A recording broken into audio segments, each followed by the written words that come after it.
Fi yw Anna, A dyma Milltir2.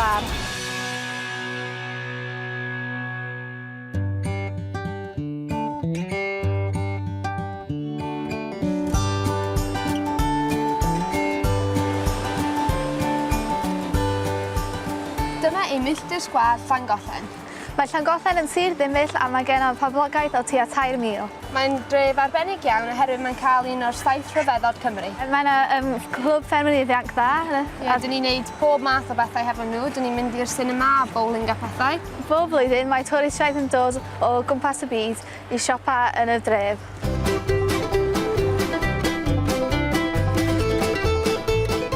Fama ydy'r Village Bakery yn Llangollen. Maen nhw'n enwog am werthu Welsh oggies. Dyma'r unig dref yn holl Cymru. Mae pob un siop yn y dref yn gwerthu Welsh oggies. Neis?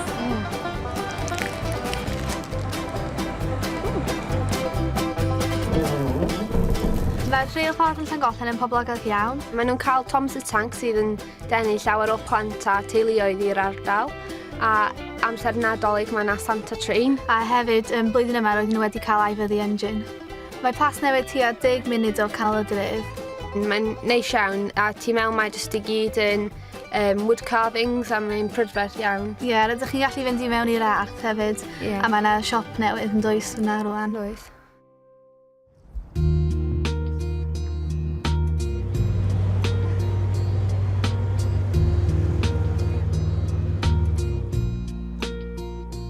Da ni yma ar y aqueduct yn Pont Cysylltau yn Llangollen. Mae newid i cael World Heritage Site status y blwyddyn yma. Mae'r aqueduct yn 128 troedfed. Mae'n uchel iawn. Cafodd o ei adeiladu gan Thomas Telford rhyw 250 mlynedd yn ôl. A yn y blwyddyn hefo'r anniversary, rwy'n wedi cael rhywun wedi dresio fyny fel Thomas Telford a wneud speeches a pethau. Bydd yn dda iawn i dod i weld. Dyma rhai o'r cyhoedd lle mae pobl yn fyw. A maen nhw hefyd yn gallu cymryd nhw allan am fel 8 neu 10 diwrnod a'r gwyliau jyst yn fynd dros y gamlas. Swn i ddim yn licio fyw ar cwch. Mae'n rhy fach.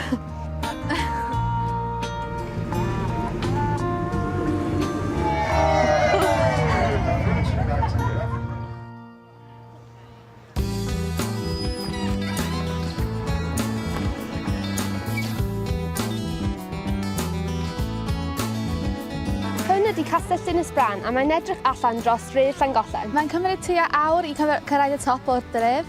Un stori sy'n dweud roedd pobl arfer gwisgo basgedi ar eu pennau i amddiffyn nhw o'r blaen oedd yn amgylchu'r castell.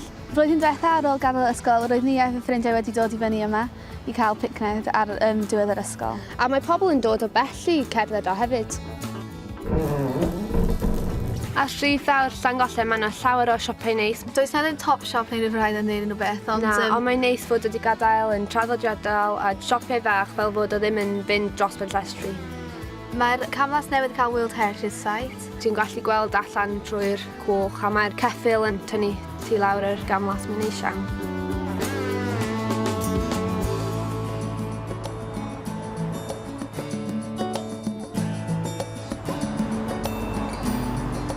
Dyn ni yn Cottage Tea Room sydd yn y Hamaneg Square.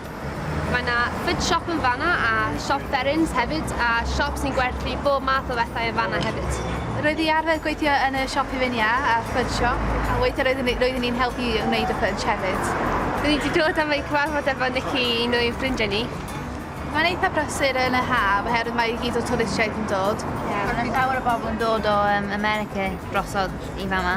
Dwi'n gweithio yn y Britannia sydd y top y Horseshoe Pass.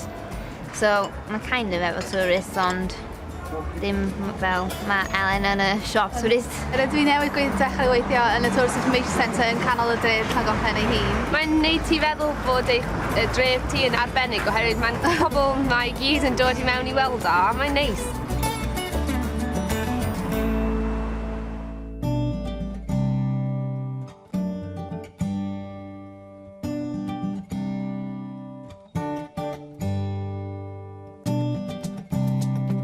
Da ni yma yn pafiliwn Llangollen, lle mae'r Eisteddfod rhyngwladol yn digwydd bob blwyddyn.